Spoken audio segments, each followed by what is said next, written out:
core values that I feel are particularly relevant to the talk. Today, I want to highlight human hands solve human problems and meaning comes from making a difference.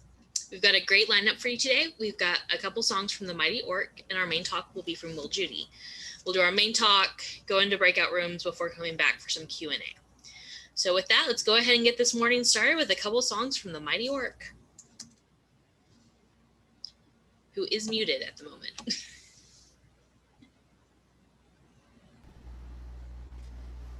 Good morning, everybody.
Covered in the dust of a country road, money in your pocket, but nowhere left to go.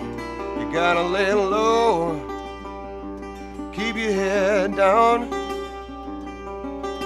hide out where there's no one else around. You've been playing the dice, better keep rolling, gambling with the gold you've stolen.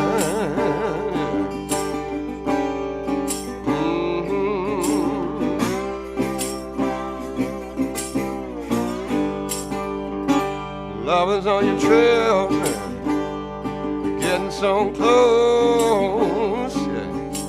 Dreams of capture haunt you, it's like a hungry ghost. You swear you didn't know, you didn't mean to hurt no one. And now you're counting down the days by the bullets in your gun.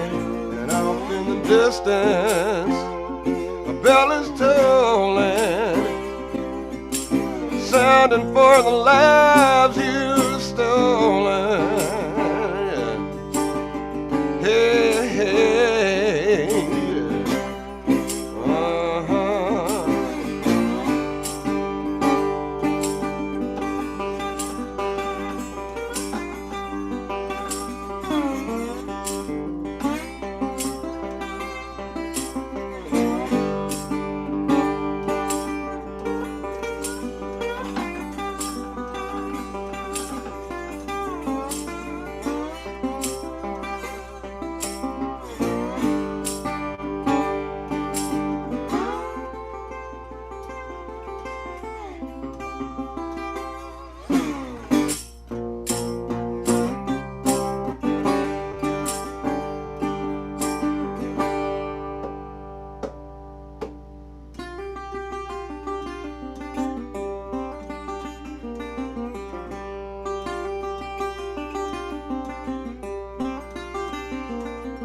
flying through the air. Bullets, they cut you like the hand of the devil, reaching out to touch you. It's all over now. You lay staring at the sky,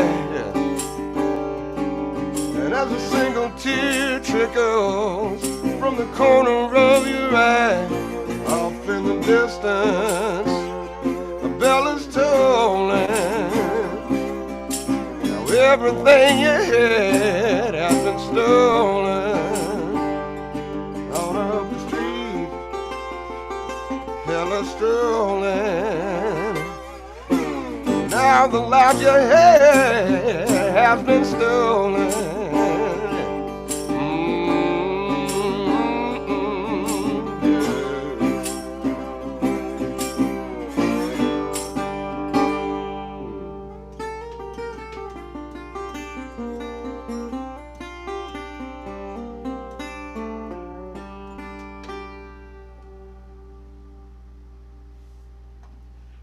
Thank you very much. Thank you, thank you. I'll do another song for you now. This is a very serious song, a very important song about possums.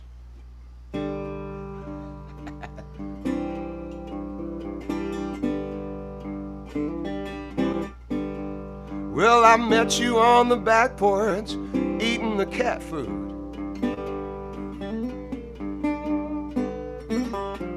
Hissed at me and I thought, man, isn't that rude? Then later by the trash can, eating the flotsam. Well, I could tell that you didn't care if the raccoons got some.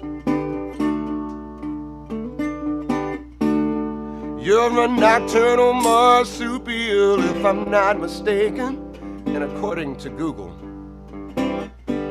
you're just working for a living, trying to bring home the bacon. Well, you're a crafty little stalker with some tricks up your sleeve. Well, you could win an Oscar playing dead, I believe. Well, yes, I said, wouldn't it be awesome? I feel like this friendship can blossom.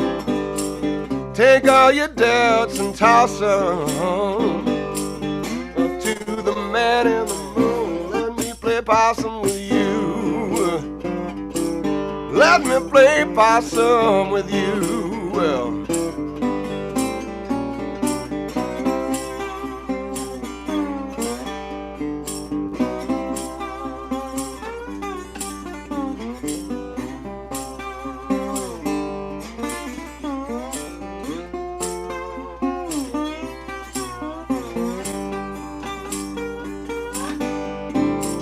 well, it's a jungle out there, y'all, in the animal kingdom. Survival takes a heck of a fight. Oh, and you never say die. You just lay down and do it. Then you're going back out tonight. Well, well, well.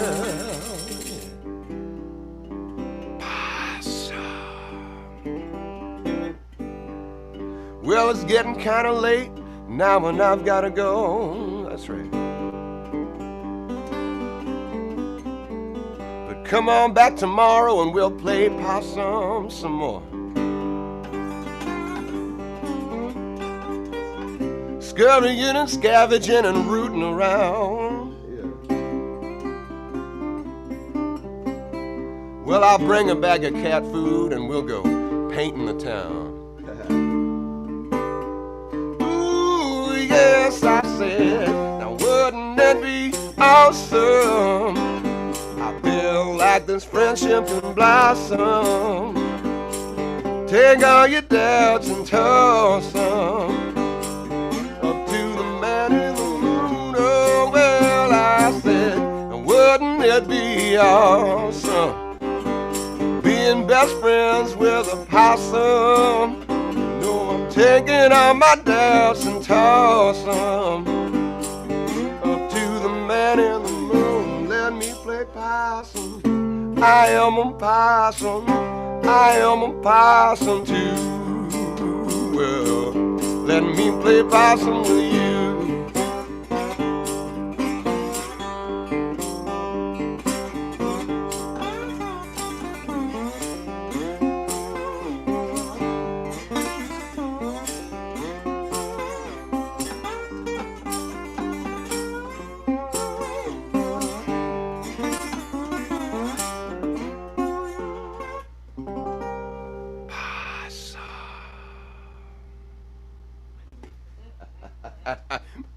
Thank you very much. Thank you very kindly. Thank you. I've already tagged at least one friend on the Facebook Live feed who likes possums. So. Awesome. They're great creatures. All right. Thank you so much. All right. Our main speaker today is no stranger to the community. Wil Jeudy is on our board of directors serving as secretary. He's been a member of Houston Oasis since May 2016. He's a licensed primary care physician who works in urgent care full-time and aspires to making this world a better place. And he thinks Oasis core values are a great place to start. His interests include live music, reading, exercising, and living life to the best of his ability. So please welcome to the screen, Wil Jeudy. Hey, good morning, everybody. Thank you, Orq. Orq and I go back a long way. I'm not used to getting Orq this early in the morning, though. That's I think I need some coffee. Cheers, my friend. Well done as always. So yeah, my talk is going to be about the secular week of action, which ended a week ago. It's a week long, a little bit over a week long. But I want to get into why it exists and what it is. So, and I'm going to digress a little bit as far as like why it exists. It's going to be a little bit of a history lesson. So a little bonus feature for the talk today. It'll be again kind of a shorter talk, but I'm kind of a history nerd and I just kind of gravitated toward the history of it, which I think is fascinating. But Secular Week of Action. It exists to mobilize people throughout the nation. It's a nationwide effort for people to express their secular civic duties and make a positive change in their communities. It's a very inclusive opportunity for local organizations, again, across the country and across a diverse secular spectrum to actually get down and do stuff in their community, get things done to help this world become a better place, slowly but surely. It inspires people to take social, political, and charitable actions that make a difference in their community. So besides being on the board of directors on Houston Oasis, I'm also the representative for American Atheists in the Houston area. So wearing those two hats kind of makes me a good representative for Secular Week of Action. Because again, it is a nationwide effort, and I will get into the different groups that are doing stuff across the nation, really. So why do we need it? Basically, it came about to offer a meaningful alternative to National Day of Prayer. And this is where I'm going to kind of diverge into a history lesson because it's National Day of Prayer. It's kind of more to it than I thought. Kind of doing a little bit of research for this talk. So we all know it. President gets up and does a National Day of Prayer, and that's it. But this really came about as this nation was being formed. So 1775 was the first day of prayer declared by the Continental Congress. Back then, again, before America was America, they designated a time for prayer in forming a new nation, end quote. And this kind of continued through the early years of this country. There was some pushback come the 1800s. I think Thomas Jefferson was the first one in 1808. He kind of opposed the declarations of National Days of Prayer from the federal government. Obviously, prayer is protected under the First Amendment. Anyone can pray to whomever, whatever, however many times a day they want. Absolutely, they're right. But for the federal government to make a proclamation, Thomas Jefferson pushed back on that. In 1808, basically he said, Constitution gives people the power to do things on their own. Churches can do it on their own. There's no need for the government to take any part in that. So pretty classic Thomas Jefferson. There's a quote there, but it's a little bit too long. Followed 5 years later, 1813, James Madison really kind of put a stink on it. I mean, these are kind of the more secular voices of the quote founding fathers. But James Madison, I'll say his quote. He proclaimed, he pushed back on the day of prayer. He said, quote, "They seem to imply and certainly nourish the erroneous idea of a national religion," end quote. So yeah, kind of put a stink on the federal government and prayer. Again, they really wanted the separation of church and state, and that just really kind of put a period on that sentence. And actually, for 47 years, presidents didn't do a proclamation after that. It kind of fell out of favor until Abraham Lincoln did it in the early days of the Civil War, when things were really getting kind of messy. He reinstituted, basically calling for a day of fasting and prayer, again, brought about by the stresses of the Civil War. And from there, it kind of continued. It wasn't, I don't think it was too big of a deal until the Cold War. So 1952 is when this really starts to, the volume of this really starts to turn up. So good old Harry Truman signed a bill. It was actually a bipartisan, unanimous bill signing a proclamation of an annual National Day of Prayer. Again, this is 1952. And they gave President Truman the option to pick a day. He picked July 4th. Again, this is right in the midst of Cold War. This was a pushback to the godless communist heathens. It allowed us to kind of take the high road. God is on our side. This kind of basically codified it into the federal government. But it started with Harry Truman. And there it continued. What I found fascinating also in this history, delving into the history of this, is that in times of war and national stress is when things like this happen in our country. As far as national days of prayer, in God we trust being put in the coinage, that happened in the Civil War. And then in God we trust being the national motto, again, happened at the same time that this National Day of Prayer happened, with the Cold War heating up. So when the nation is stressed out, I kind of think that as a country, we think we need help from a supernatural being, and these laws kind of are easily passed in those times of stress. And it's a known thing. So Harry Truman passed it in 1952. It was Cold War kind of happened. Reagan comes along, and Reagan moved, he kind of, it got a little bit, it strengthened under Reagan, obviously. Under Reagan, it moved, the National Day of Prayer moved to be the first Thursday in May of every year. And after Reagan, there was about a 10-year history of the federal government trying to be a little bit more inclusive in the language in their proclamations, trying to include more religions. So I think they understood that if it was just Christianity, there would be a problem with the constitutionality of it. So they try to increase their tent. The wording was interesting. And now in 2003, actually during this time after Reagan, in those 10 years, things were getting more inclusive. There was a little bit more and more of pushbacks from governors across the country, from individuals and organizations kind of pushing back, saying, hey, this is not quite right. This shouldn't be the federal government giving a proclamation. I think just Governor Ventura up in Minnesota was a big voice in that. But there was more and more of a pushback.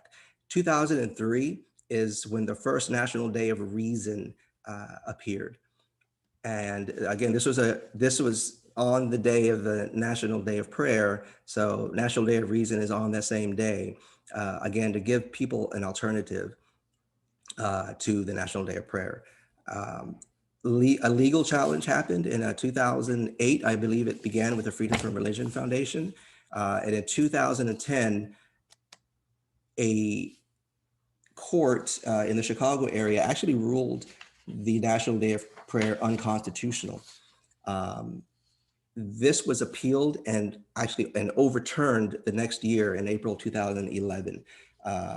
The Seventh U.S. Circuit Court of Appeals in the Chicago area overturned that ruling by the lower court judge and basically said, no, this National Day of Prayer can stand. They basically said that the presidential proclamations are requests, they're not commands. So you shouldn't be hurt by that. They said, those who do not agree with the president's statement may speak in opposition to it. They are not entitled to silence the speech of which they disapprove, end quote. So,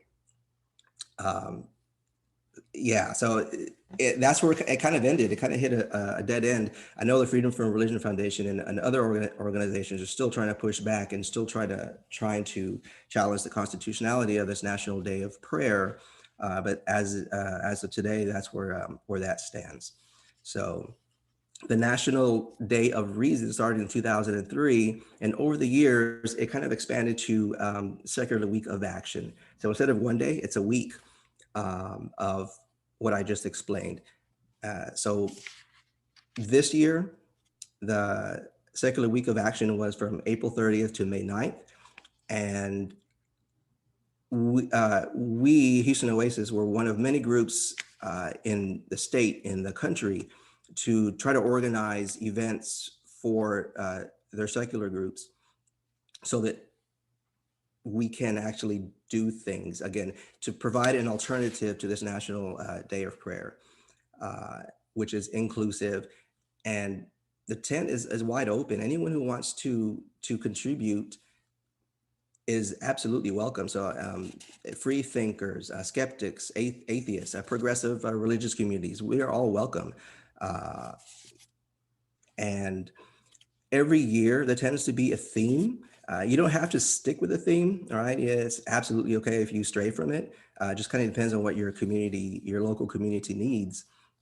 This year, the theme was a compassionate response to hunger and homelessness, especially needed after this difficult year we had after the COVID-19 pandemic. A lot of food insecurity out there. And that was the theme of this year's Secular Week of Action. And again, our group, I was proud of the effort we gave to give people options as to how to contribute. All right, you can, if you have extra finances, you can contribute financially. You can contribute your service, your physical service, obviously in a safe way. Your safety is always a consideration at the end, coming toward the end of this pandemic. We had a shift at the Houston Food Bank, ways to donate to local homeless shelters. We had a tabling event where we would register people to vote. I'm going to show some pictures here in a little bit just to get a visual. But again, I was proud of the efforts we made. We assembled kits for the Houston Area Women's Center. They requested kits, a Ziploc bag full of things that they could just easily give to women who are escaping abusive homes and horrible situations. So again, I was very proud of the effort we made. I was very proud of the effort that happened across the country. There is a Facebook page, but also a website you can go to. Basically, the Secular Week of Action .org or .com, I believe. It's easy to find. I would recommend plugging in. One, to look at pictures and see what happened earlier this month, but also to prepare for next year. Next year, the Day of Prayer is May 5th, 2022. So Secular Week of Action is going to be April 29th through May 8th. All right, stay tuned. We're going to have a lot of options next year for you as well, but just a heads up on that. And again, lots of groups were responsible for this nationwide. American Atheist Foundation Beyond Belief helped us by giving us a stipend to help. American Humanist Association, Black Nonbelievers, is a huge list across the country. So again, I was very proud to be part of it. And I'm going to share some photos real quick.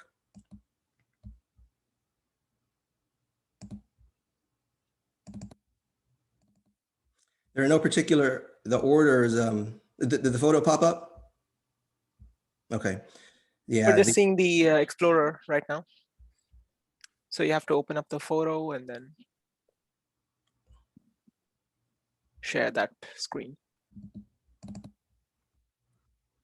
Yeah, it's So you stop sharing.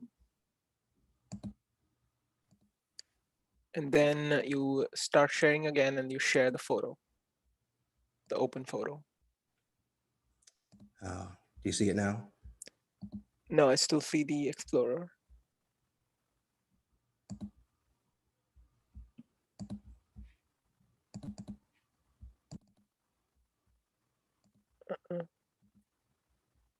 No.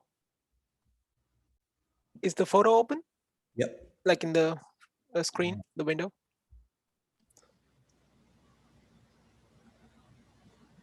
So stop sharing. And then you share. If the photo is open, you look up when you hit share button on the Zoom. All right. I think I figured it out. That's it. Yeah. All right. So this is Austin group, again, helping with food insecurity in good old Austin, Texas. This is my friend Mandisa Thomas, founder of the Black Nonbelievers in the Atlanta area. I believe they were doing a cleanup at a local park. This is us doing the assembling the kits for a Houston area women's center. We're outdoors, breezy day. It was beautiful. It was a wonderful experience. I think we made like 55 bags. We're super grateful for the time commitment for them, from the volunteers, financial contributions. We're very. I was very proud of us. This is our shift at the Houston Food Bank. A wonderful turnout. Again, we were shoulder to shoulder with other groups in the area, which I'm always proud to do. But that was our group. My hands were super sore because I was like doing boxes and lifting stuff for like an hour and a half or so, but it's well worth it. These were some of the items in the kits we put together out in the park. It was a lot more than that, but that was as part of the haul we had. This is the atheist community of Polk County doing their thing. Again, a cleanup out in their community. They're very involved in their area. This is Florida, by the way. That's me at the tabling event at Axelrad here in Houston. It was a dual secular humanism tabling and a register to vote. I'm a VDVR, so I could do both. That was great. That's it. That's just a short little slideshow of the Secular Week of Action that just happened. So we'll break out into sessions where I can answer questions, but that's my spiel. Thank you all for everyone who helped out, and look forward to having as many options, if not more, for next year. Thanks so much, Will. Yeah, and I see Abhishek's already posted the upcoming volunteer opportunities. Human hand solving human problems is one of our core values. So obviously, while Secular Week of Action is great, getting a good highlight, comparing it to the National Day of Prayer, we like to keep it going all year round and everything. So keep an eye out for those future volunteer opportunities. But with that, yeah, let's go ahead and break out into our breakout sessions, give people a chance to talk, say hi to one another, run to the bathroom, refill your coffee. And then we'll come back, and then anyone who has any questions for Wil, we can get them. He can answer them. We'll get them over from Facebook. So if you have any questions on Facebook or YouTube, please put them in the chat. We can get them over here. And with that, we'll take a about 10-minute break. Yeah. Give people a chance to talk, and then we'll be back.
All right, welcome back, everybody. We have a couple of questions for Wil. So first question is from Ted, asking if the National Day of Prayer and the week of the secular week are government mandated. Yeah, Secular Week of Action is absolutely not government mandated. National Day of Prayer is, I don't know how, like, I'm not a legal person. I don't know how to describe it. Is it a law? Is it a proclamation? I don't know what the difference is. I know that it was passed by Congress in a bipartisan way and president signed something. It sounds like a law to me. I believe it is a law. Now, it's not a commandment, or it's not a command, I should say. It's a request. So you can't be arrested, you can't be charged if you don't pray, right? That's like 110% not constitutional. But the reason they're able to keep it around is because it is a request, not a command. So that's the way I understand it. I know we have at least one lawyer in this group who might be probably itching to correct some of the stuff I said. But that's the best I can answer that question. All right, next question from Abhishek. Can a president choose to skip the proclamation? Say that again, the question? Can the president choose to skip the proclamation? Like yeah, yes, absolutely. At his or her peril, you can choose to skip it. Now, I believe there's been some years where it has been skipped recently, maybe one or two. I did read that even like in the Reagan years and the George Bush that followed him, they only had like a physical gathering, an event for National Day of Prayer at the White House, maybe one or two times during their administrations. So there's a proclamation, there's been a proclamation pretty much every year, let's just say that. But a physical gathering at the White House is a little bit, it's not as common. I think they know they don't want to push this too much because the optics are just wonky. It's weird. So the President Clinton had a proclamation every year, but never had any physical gatherings. Same with President Obama. He never had any physical gatherings at the White House. George W. Bush, the more recent one, I think he had a gathering every year. So gatherings, pretty optional, but a proclamation, I would say at this point, you got to do it just because USA is USA. But there's nothing that says you cannot, there's nothing that says you have to do it in the law. Next question from Susan. What does our government pay towards the events on that day? Say that again, you were cutting out. What does our government pay toward the event for the National Day of Prayer? What does it pay?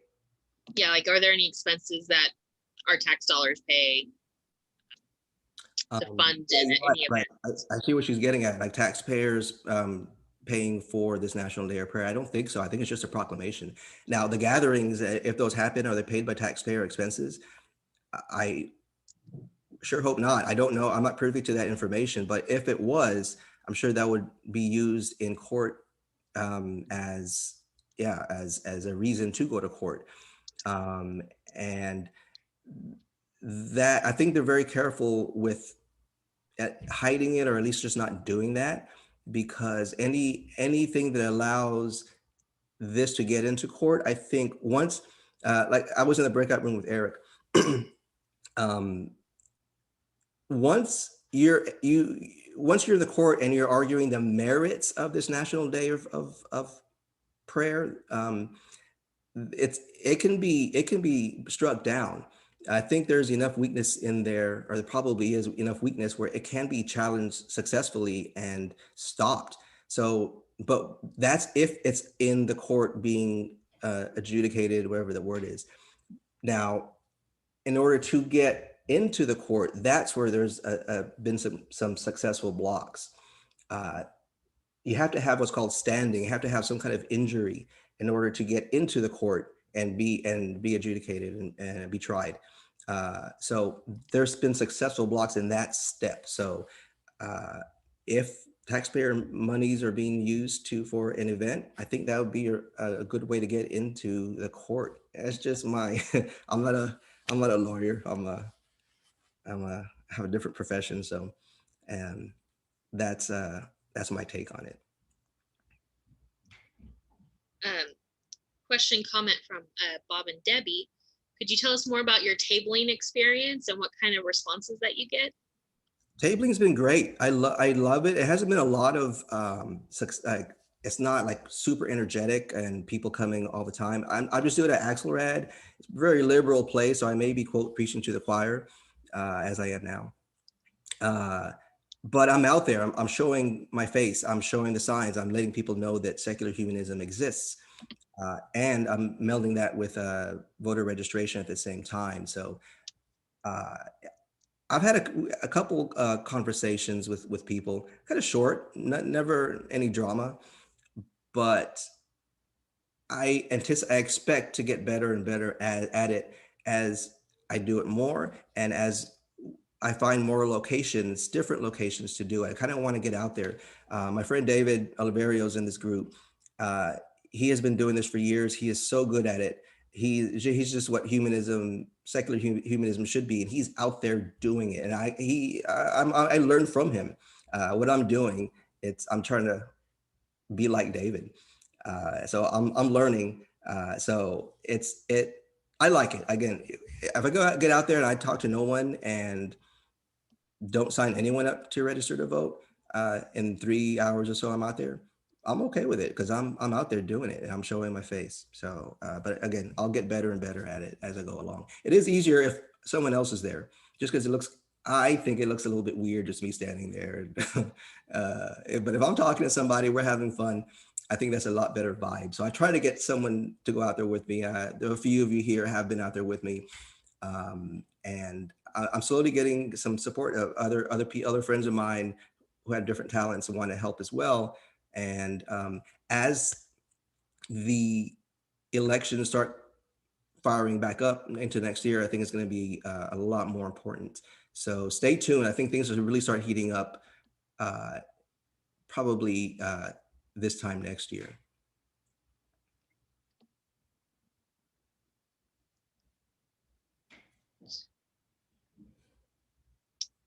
I think those are all the questions. Eric is saying he'd be more than happy to talk about his experience with the National Day of Reason activism. For sure. No, I would love to learn from him. He has a lot to teach me, actually. And you're right, Alexis. I think you said earlier on the chat or in person that we did a lot for Secular Week of Action, but we try to do a lot anyway, just the whole year. So we definitely try to have options for you guys to volunteer to make your world a better place and do stuff. So now that COVID is, I mean, it's not over, but it's the recommendations are changing. We're getting back toward more normalcy. There's going to be more options and they're coming down the pike. So stay tuned. There will be ways to help not only this month, next month, but the whole year and next year to come. Awesome. Thank you so much, Will. All right. We still have a little bit of time, so we'll probably stick around after the talk to have just general chit chat. But I want to go ahead and keep this moving. So before we have a couple of last songs, or a last song from the Mighty Orq, we are going to post the link to donate and sign up for our weekly email in the chat here and on Facebook. If you like what we're doing and you're able to, please consider donating. While we're no longer meeting in a physical space right now, we are hoping to very soon be able to reopen and do in-person gatherings. Hopefully, starting this summer. So when that happens, we'll need to hit the ground running and get going with that. So again, if you're willing and you're able to, please consider donating. And with that, we'll have one final song from the Mighty Orq.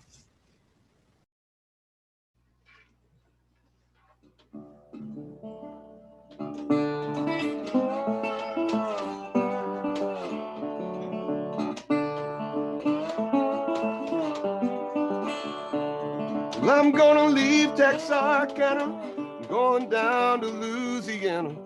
Gonna try my luck in Baton Rouge.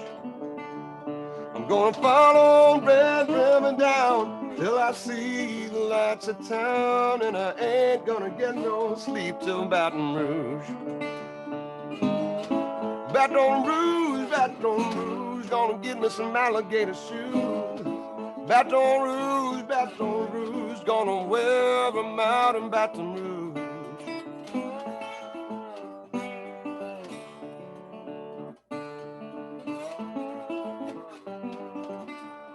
Well, a Texas girl broke my heart, then she tore my truck apart, and I guess I'll get me now in Baton Rouge.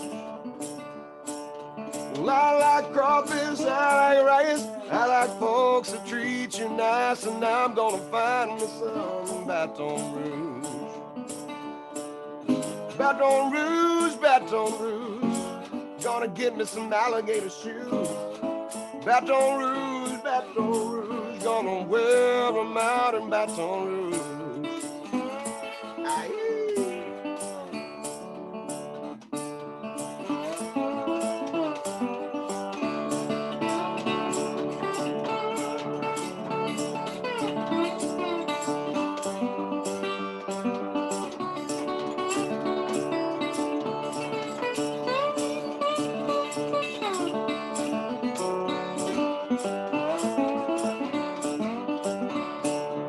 I'm gonna learn to walk that walk, I'm gonna learn to talk that talk, and I'm gonna learn to dance in Baton Rouge. It ain't life just like a cul-de-sac. I'm a Texas boy and I'm going back, y'all, just as soon as I catch my breath in Baton Rouge. Baton Rouge, gonna give me some alligator shoes. Baton Rouge, gonna wear them out in Baton Rouge. I'm gonna strut my stuff in Baton Rouge. I'm gonna cool my heels in Baton Rouge. Yes, what?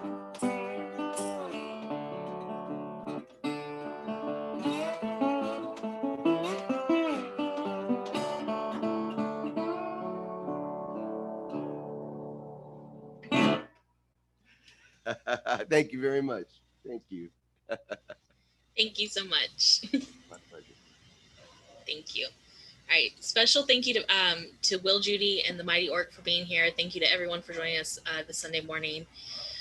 Don't forget, tonight, join us again for another coronavirus conversation back here on Zoom or Facebook Live.